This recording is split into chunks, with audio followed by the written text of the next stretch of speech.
it's the most obvious target, it's the most exposed, it's the most difficult to hold. If the Russians take Severodonetsk, that means they basically hold Luhansk, all of it.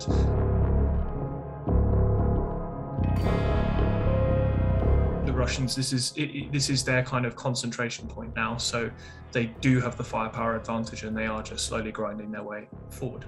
It's very difficult for the Ukrainians to defend against as a sort of direct threat, because in order to hold positions they have to stay there, and so they, with enough artillery fire, almost any defensive position becomes fairly untenable.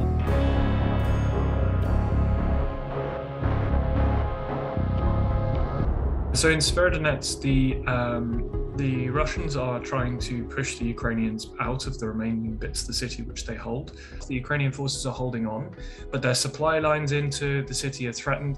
On the other hand, if you look at the front as a whole, Russian offensive operations have largely ceased in most of the front line, because they just don't have the momentum anymore. They don't have the force densities anymore. They haven't been able to generate really serious reserves. They still don't hold Donetsk, so they don't hold all of the Donbass. Очевидно, что правила содержания нового миропорядка будут задавать именно сильные, суверенные. If the Russians had taken it when it initially looked like Severodonetsk was going to fall a few weeks ago, without disproportionate losses, then it would probably have had a greater impact than a fall in several weeks' time will do, if it happens.